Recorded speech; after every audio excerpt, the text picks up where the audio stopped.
Thank you very much. Now, an amateur scientist believes he could have captured the Loch Ness monster on videotape.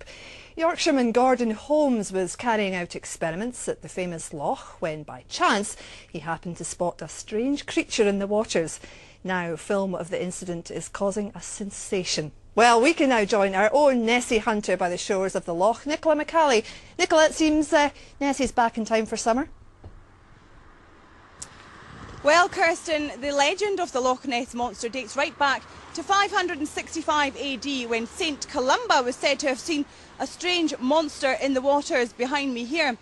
Now, since then, tales of Nessie have surfaced regularly and she's become something of an icon right around the globe. So whenever there are tales of new sightings, it sparks something of a frenzy, and it's certain that these new pictures will already be causing a stir. And as you can see for yourselves, there's definitely something in the water. Could this be the Loch Ness monster? This footage was taken at the weekend by an amateur scientist who happened to spot a fast-moving creature swimming across the world-famous loch. Gordon Holmes from Yorkshire had been undertaking some amateur scientific tests on the loch, recording sounds from the deep with special hydrophonic equipment. But nothing prepared him for the prospect of actually setting eyes on what could be the elusive Nessie, an event he luckily captured on film. I suspect that if they can't quite figure out quickly what it is, it'll take years for them of continual argument, and who knows, if it turns out to be an unknown creature, unknown species, that's going to flood the local tourism in the area. Gordon took his tape to local experts who say it warrants further scrutiny, and so far the jury's out. It has the appearance of an animal of some sort in Loch Ness. The issue, of course, is how big is it and what is it? And I'm afraid that is going to have to await some further assessment. There are, of course, a number of creatures in Loch Ness that can give rise to wakes, and they would include otters, seals and water birds. Gordon hopes to have the tape further analysed to try to get to the bottom of the Nessie mystery.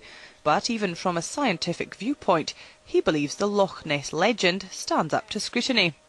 Of all the things that are sort of unknown, I think the Loch Ness monster is the one that's got the most credibility due to reliable witnesses in the past, and also due to these sonar contacts. I mean, you just can't throw those kind of ideas away and ignore them. I think you need science to look deeper into it. So could Nessie have been captured on film? Well, no doubt the images will undergo further analysis as people try to work out what the creature is. But in the meantime, it's another mystery at the heart of Loch Ness. Well, Nicola, is this going to herald a fresh stampede of Nessie hunters? Well, Kirsten, thousands and thousands of people brave the midges and weather like we have here today to come here to the loch in search of the elusive monster. So no doubt these new pictures are going to spark a huge, huge wave of interest. They'll be analysing them to try to determine exactly what the creature is. No doubt this new sighting is music to the ears of the thousands of people in the local area who depend on Nessie for the tourism industry. And of course, we can't see anything here today. She's a bit shy at the moment. But the legend of the Loch Ness monster, one way or another, will continue to live on. Back to you. Of course it will. Thanks very much, Nicola.